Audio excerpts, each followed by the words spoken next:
Hello and welcome. I'm Maria Ressa. With us today to talk about a critical part of society is an outgoing Secretary of Education, Brother Armin Luistro. Now, why education? Education is the bedrock of everything we want to do in the future. To tell us exactly what he's done in the last 6 years and the challenges ahead, let's turn to Brother Armin. Welcome to Rappler. Hi, Maria. It is so good to have you here. Thank you. I love your office. Thanks. 6 years. You've had 6 years in this spot. How do you feel in The your last operative few term days? is outgoing. Very tired, but I think this is the most meaningful job I've ever had in my life, and maybe none other after this. Well, why don't you start with telling us what you set out to do 6 years ago? I'm not sure if I was very clear at the beginning. Yeah. What I really wanted to do in DepEd, but one thing was very clear, that the atmosphere and the perception of people with respect to Philippine education was kind of very depressed. Yes. Year in, year out, you hear about all of these problems, seemingly insurmountable, about our public school system, and the growing gap between those that are in public schools and those in private schools. And I just felt that part of my responsibility as a Filipino and as an educator was to make sure that I do my little share. So when the president invited me to be part of the cabinet, I went through a long discernment process, but it ended up with a sense of responsibility and commitment to do what I can for education. So before we go into what you accomplished in the last 6 years, I mean, I guess first is, what lessons have you learned in trying to get this done? Well,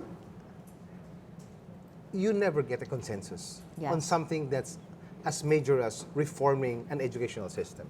Even in an institution, academicians will never agree on how you'll do it and where you want to go. No? Yeah. But I thought, if we were to change the system and move the educational system of the Philippines to the next level, at least, we must bring in, I'll call them the coalition of the willing, and not ease out those who are critics and those who see everything wrong. In the Philippines, I think it's critical that you bring in a mass base of supporters. Yes.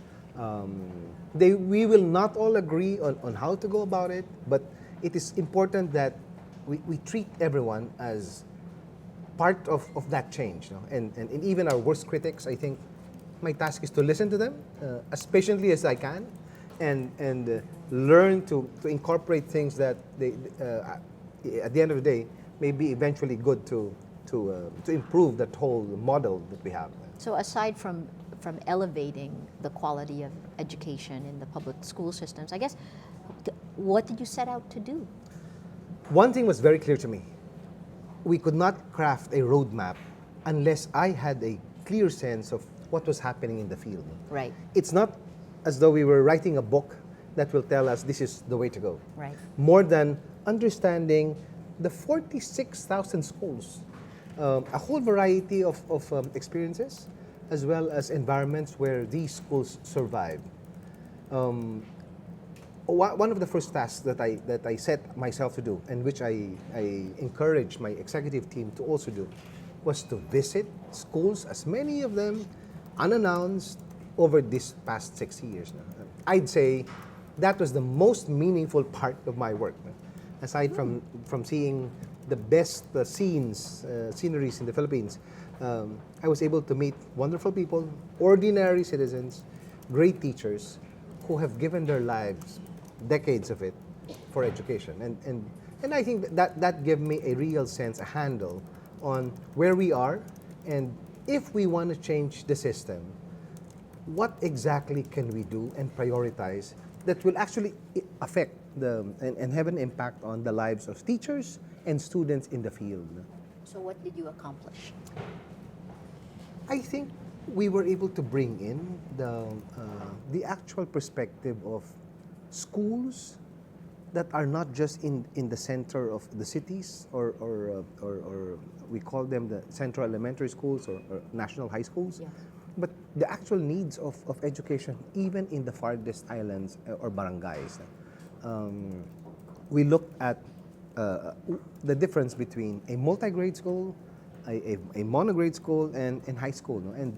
And our sense of the field is, well, one, you needed to do maybe two very important things. One, in a bureaucracy like DepEd, where you have 47,000 schools, you need to push down the decisions down to the level of the principal. If you're not able to do that, no DepEd memo will be able to transform the school setting.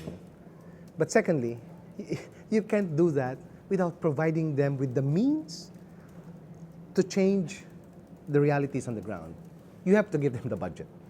And that's exactly what we did, we tried to do over these last 6 years.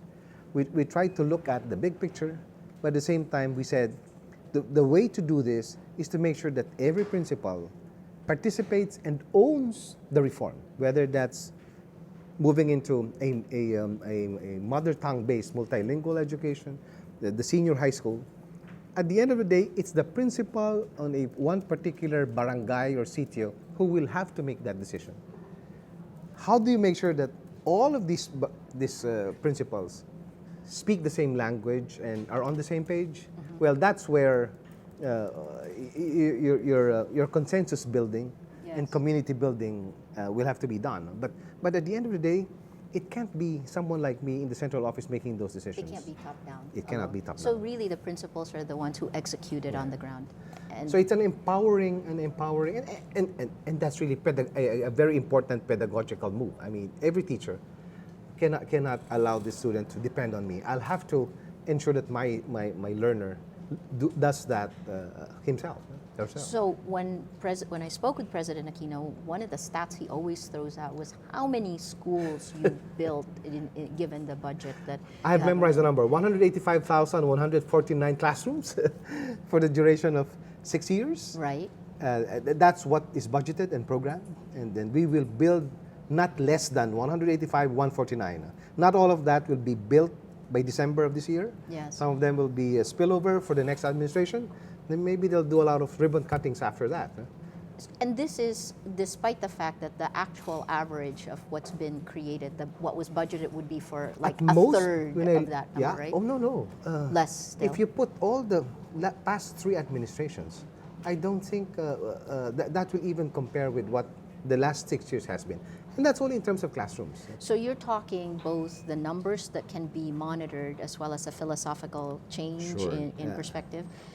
We should have been building not less than 25,000 classrooms every year for the past decade. Right. So we were handling backlogs of the past decade when we started. What was the average in the past decade? The highest I've seen budgeted is around 7,000 classrooms or so per year. Right, 7,000, and then you're hitting 181. It's just hard to comprehend the numbers, right? So why don't I ask you first, before we go into K through 12, right, which is another fundamental shift. I like that you talked about the philosophy of what you had and how you pushed it both top down, bottom up, right?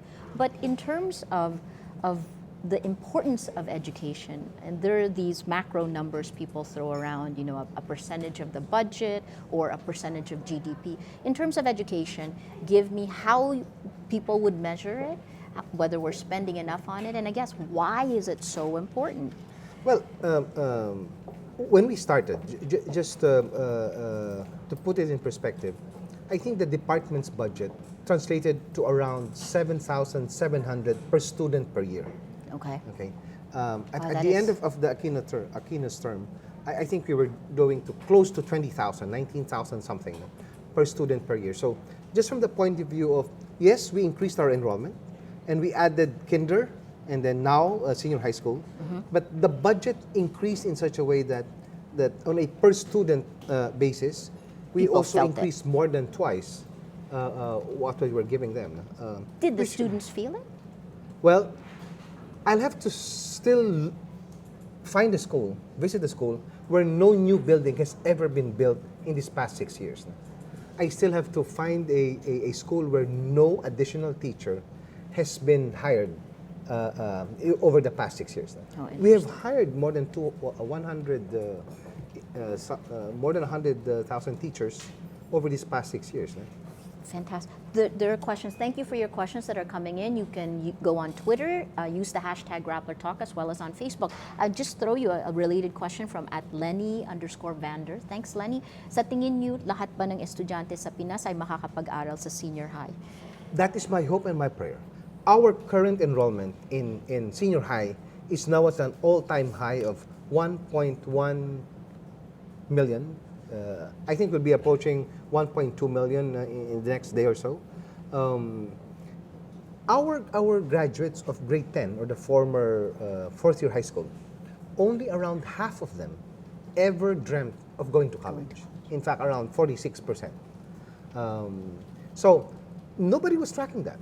Over the past decade, around 700,000 students after fourth year high school never even dreamt of taking up higher studies. And that's funny because, again, from the past, what I would think is that we are a highly educated Up to high school, Maria. Up to high school. I see, the number I see. of those who go to college is around 46%. Okay. And out of that, only around 23% actually graduate. Got it. So actually, very few people understand that the push for K-12 is about a full high school program that will not disadvantage those who will not even dream of going to college, and ensuring that the dropout rate of around 700,000 every year would at least be addressed, so that if they choose not to go to college, at least you have basic skills that will give you a higher paying job. So that goes with TESDA, NC1, NC2 levels that our high school graduates hopefully will also get. Now, in terms of K-12, I've heard there's praise and criticism of it. In the Philippines, nothing goes without criticism. So I think that comes with the territory. What is the best thing of K-12? What is the biggest challenge moving forward with it? I think there are three most important elements in K-12 that's not been discussed much. One is kinder. Okay. The universalization of kinder is the single biggest signal to ensure that those who go to elementary will not drop out before they reach grade 4. All of our historical data tell us that those who go straight to grade 1 will be unable to keep pace with those classmates who have been through kinder. And I've seen that with my own eyes. Secondly, that policy alone brought in 1.8 million new learners for DepEd. So the classroom backlog that we had at 66,800 when we came in just ballooned because we opened a new program for kinder in 38,000 schools, elementary schools. Our enrollment is at around 1.8 million. But that's a happy problem. Yes. I'm happy to keep pace with enrollment that's going up for a program as critical as kinder. The second one is actually the policy to shift to first language or mother tongue. Okay.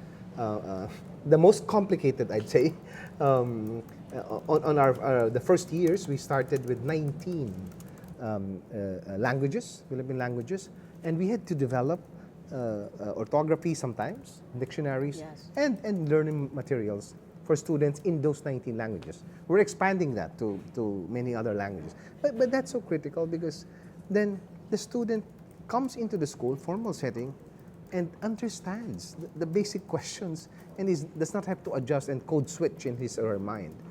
So that's from kinder up to grade 3.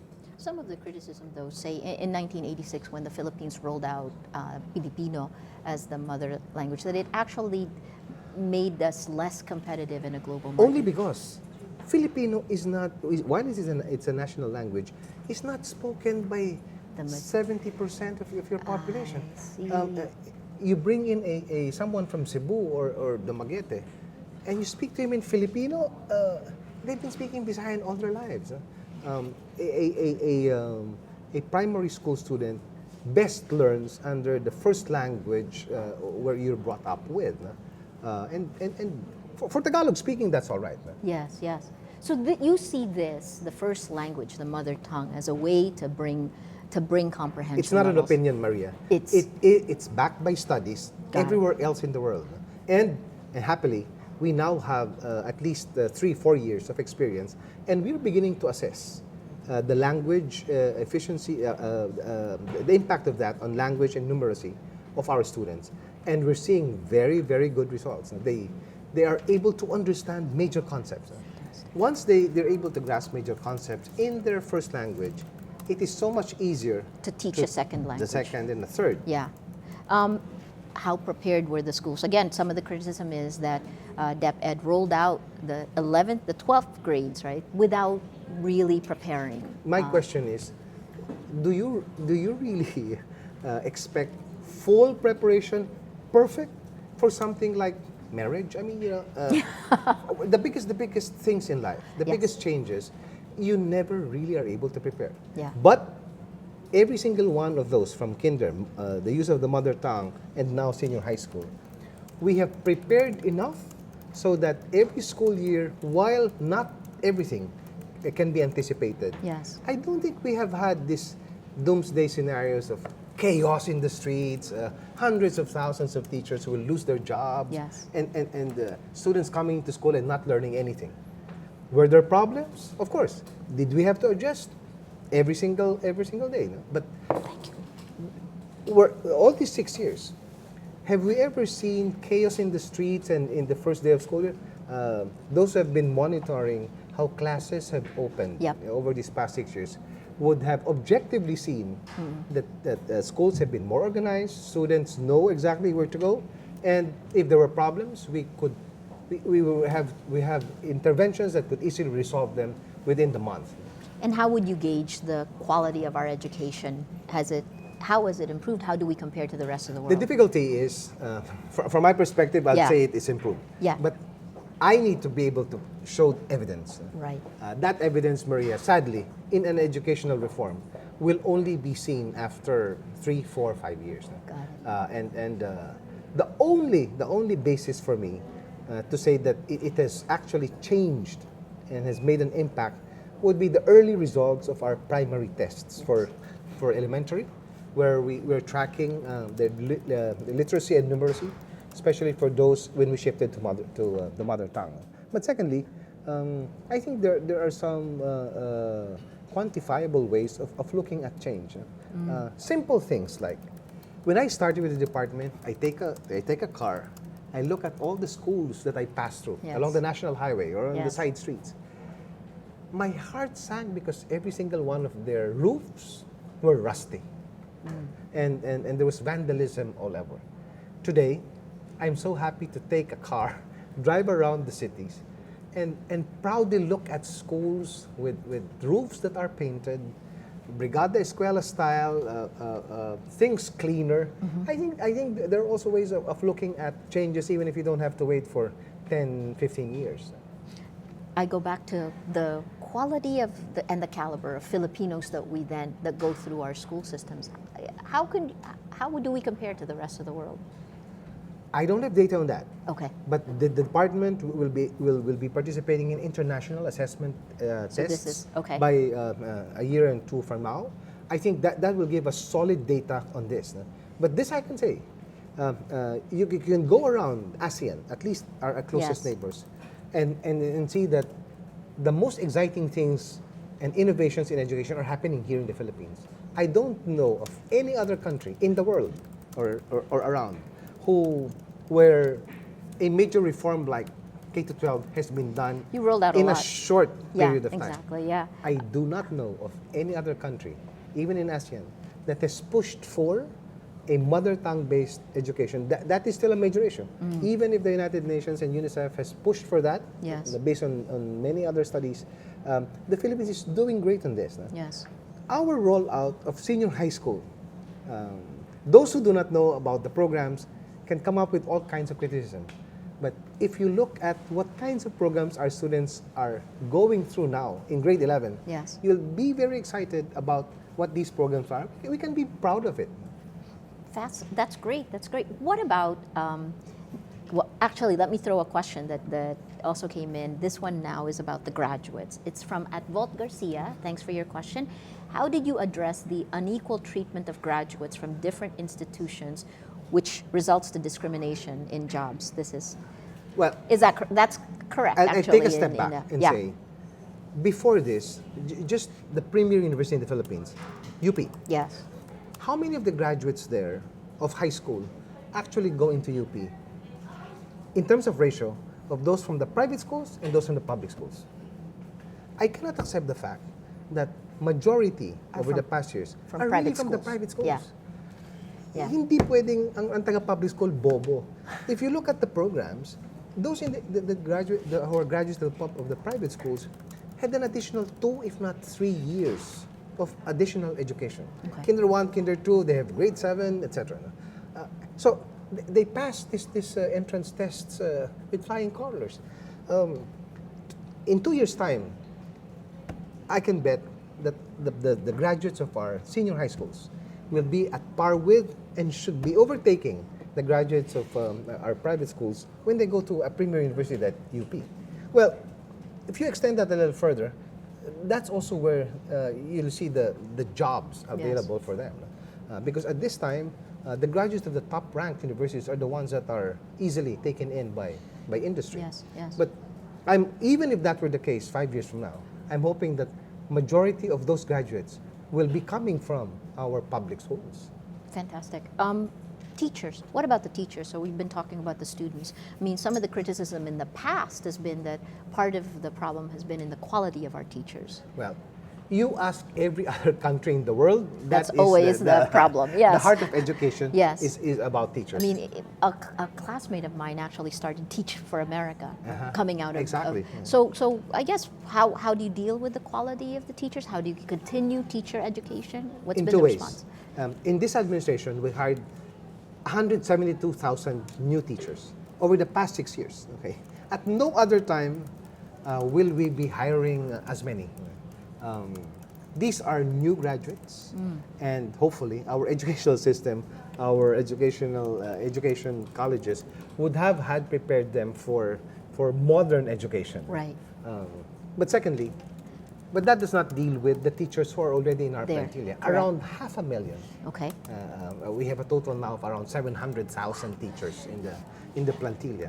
3 times the combined PNP and AFP Wow. forces combined. But you have to have programs for the new teachers, and Yes. you'd have to rely on the colleges of education to Right. renew their curriculum. For those who have been in the system for the past 10 years or more, we need to come up with retooling Right. every single year. And that's why in this administration, every summer, we would have a retooling for each of our teachers. But when you have a workforce of 700,000, That's- you cannot do mass training, and you ask yourselves, does mass training make a real impact? What we're actually doing is consistent with empowering our principals. Yeah. Every school, we have created our learning action teams. It's like and- creating cells, Yes, right? they're actual cells. The communist around- Sorry. Yeah, but it's no, really, but that's the that is idea, really right? the idea. Yeah. That in every school, around 10 to 15 teachers gather together.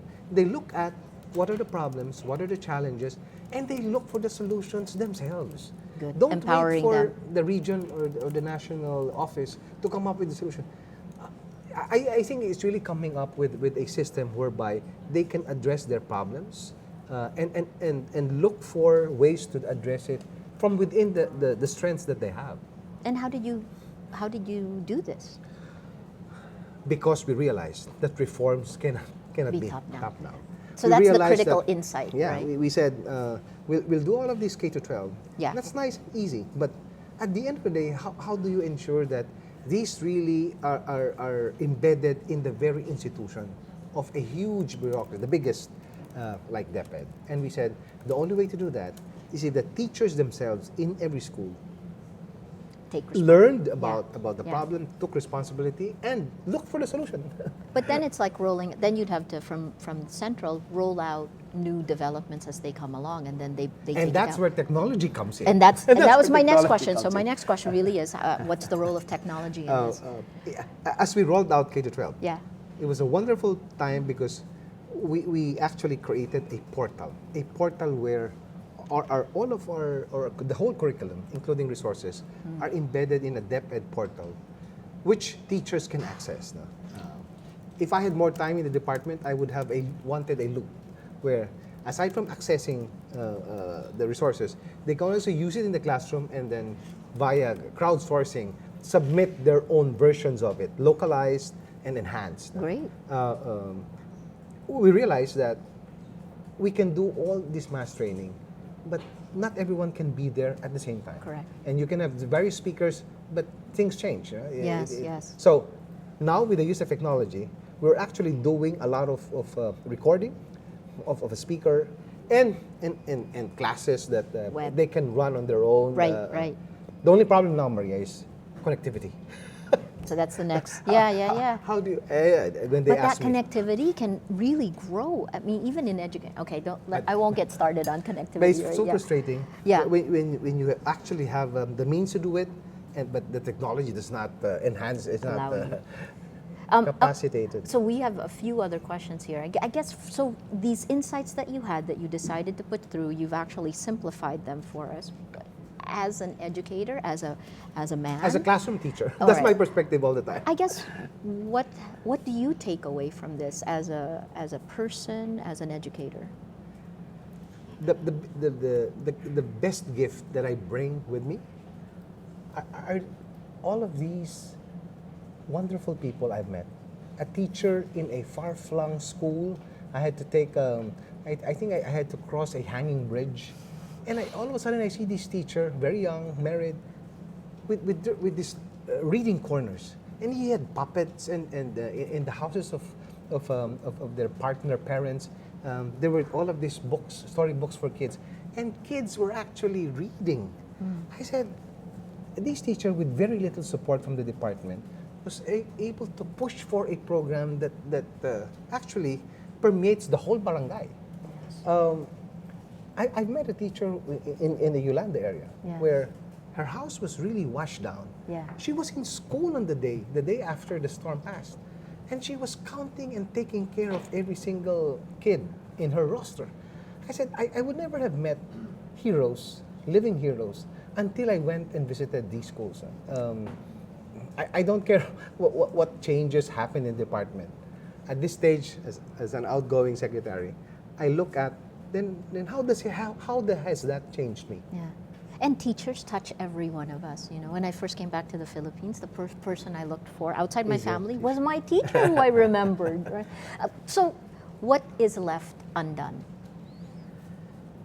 Well, one, I've always looked at our educational system as an investment for the nation, and in this demographic sweet spot where the majority of our people are young. Investment must come in to education. That's the only way where you could actually support them. We need to make sure that no one, that's a cliche, but I've been emphasizing to every single one of the teachers and principals that no one should be left behind. I'm looking at those that are enrolled in senior high school. Yes. And I go back to the principal, I call them personally, and I tell them, can you check who among your students who have graduated still have the cards with you? You'd have to make sure that if the card is with you, this guy is not enrolling. Yep. Can you go to his house and make sure that you give him advice? I think part of the change in the department is the sense of malasakit that every single one must look out for the learner, the teacher beside me as my brother or my sister. And I have wonderful stories of how small communities, however limited the budget is, are able to create wonders, miracles. Because they come together. Our biggest showcase, Maria, is Brigada Eskwela. Yes. We have more than 8 million volunteers, and we have billions of pesos coming in from ordinary Filipinos, not the rich and famous. Yes. The ones who just are willing to give a little bit from their earnings so that they can help the whole community. You opened school this semester with the incoming Secretary of Education. By the time I leave, the senior high school will be on its first 2 weeks.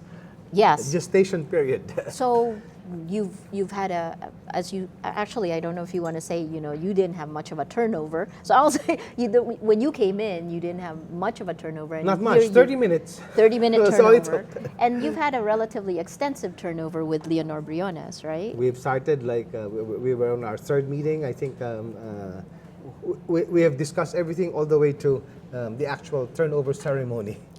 So what do you expect her to do? I mean, what things are aligned? What things will change from what you've seen? The best thing is Secretary Briones is an educator, has had an advocacy of looking at the budget and ensuring that that budget is spent and used for the purpose that it was originally identified. And thirdly, one of my greatest blessings is I leave office knowing that my successor believes in the same programs and the same reform that we started. I would be in a mess if it was somebody else taking my place and disrupting what we all started. That's a possibility. But the greatest blessing is that she understands, she knows the issues. She's not blind to the continuing challenges. Right. It's not a perfect system, but she's willing to take the reins of the department from where it is now. And I promise to help her. And the best help, I think, is to keep quiet for 100 days. Well, I'm going to ask you, though, it's people forget that this administration came in 6 years ago on a promise of change. And now a new administration is coming in with a far more radical promise of change. What does that show? Did the administration of President Aquino fail in some way to let the people know? If there's any failure, it's failure to communicate that change has actually happened. From my perspective, the most difficult change, the most far-reaching change in education happened in the past 6 years. The continuing criticism about it may be part of the territory, but I think if you look at the landscape of the system, the educational system, there has been no reform, no transformation that has ever happened as radical as this one. And the mere fact that we're not having chaos and there's no big rallies, is a testament to one truth, that the Filipino is ready for change. Yes. That we are willing to participate in change. And despite not having a consensus on how to go about it, if we have the political will, and we engage everyone. Yes. My principle is I engage everyone. I don't treat anyone as a critic. Everyone has something to share. We plod on, and lo and behold, I never imagined that we will be at this stage when I started in the department. You're happy with what you I'm very, very, I find so much meaning. And it is time to go. Some people tell me, since you started that, why don't you continue? But from an institutional point of view, this is the best time to go. Yes. You started a program. I want to test whether it is dependent on me. That would be a big failure if I continue, because it will be saying, well, it's a program that only you can do. I am very confident that people in the field, the regional directors, superintendents, the principals, and teachers have taken on unto themselves this big reform and will continue. I have two last questions. I know if you have any more questions, please go ahead, use #Rappler Talk, tweet them in. Yours is the first where really social media became a force. This generation is the one that is growing up. They're the post-millennials with their smartphones, and we've seen internet penetration go to 50%. How does that affect education now, and how are you leaving the Department of Education in terms of dealing with the way our youth are being changed by the technology they use? Some people are afraid of technology. Yes. When they ask me, what is the next revolution in education after K-12? Yeah. My ready answer is technology. Technology will change the face of education. We need to bring in the hardware, but we need to do that for every single school. I don't want to bring in a technology only to the central elementary schools and the national high schools. Yeah. that will just widen the gap between those in the cities and those in the rural areas. Yeah. We'll have to start with the farthest school. We'll have to make sure that teachers see themselves as facilitators of learning. We can't keep distributing textbooks Yes. and make students who are dependent on a teacher and a textbook. At this day and age, education will have to be owned by the students themselves, and the learner must be trained towards independent learning. But I think technology and education can also change the face of how society looks at itself. I'll give you a wonderful example of our engagement with Rappler. One of my biggest distressing thoughts was palarong pambansa. Yes. Where year in, year out, what was paraded in regular media was about the athletes who got their medals and nothing else. And I went through the first palaro pambansa, and I thought people are missing out on the real heart of palaro, the wonderful stories of athletes. An athlete from Tawi-Tawi who was practicing in the seas, and now he's winning. Maybe he did not get the gold medal, Yes. but just the mere fact that he attended the palarong pambansa is a big thing for him, his family, and his whole community. Yes. Rappler, you partnered with us.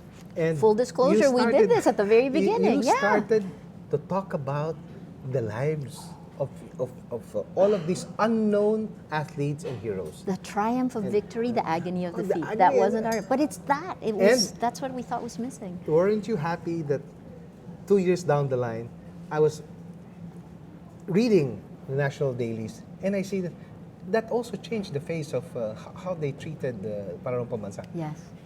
I like that story because it tells me that little efforts to change perspectives. Yes. And how people look at the world Yeah. can also be started in a very small endeavor.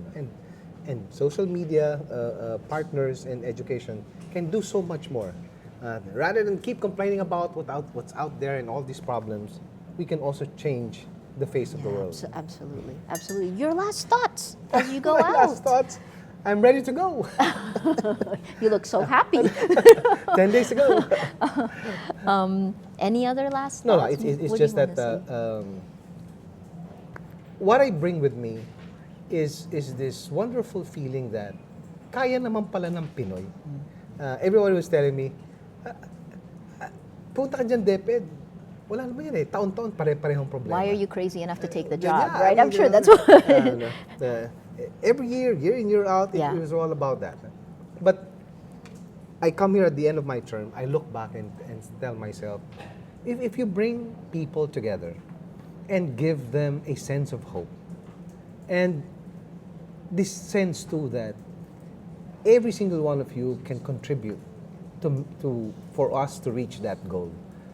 You are an important element in that change. Then things can happen. It's not all that bad. It's not always about budget. Yes. Sometimes it's about heart. Yes. It's about what you're willing to give in. And I'm happy that despite what we went through, we'll be happy with a bigger budget, but given the limited budget, it's the biggest that we've ever had in any administration for education. That's why I always say President Aquino is the education president. The biggest changes happened during his term. Not very well appreciated, but I think history will bear him out. That he has contributed so much in that change. But at the end of the day, it's not about President Aquino alone. It's not about DepEd. It's about the capacity of the Filipino to face change, to embrace that, and to effect that change. Kaya naman natin eh. And as long as we work together and we are patient with each other. I think there's a lot more, but I think we're out of time. Welmar Benedicto, the secretary answered your question. Biggest achievement as DepEd secretary. He mentioned several things that he thought was great. Pam Baldon, I'm going to ask him this after we go off camera. It's for her thesis. And we'll tweet it to you. All right, thank you so much for joining us for Rappler Talk in our chat with the outgoing Secretary Brother Armin, Secretary of the Department of Education. Thanks for joining us. Continue the conversation. Thank you, Maria. No, thank you. I'm beginning.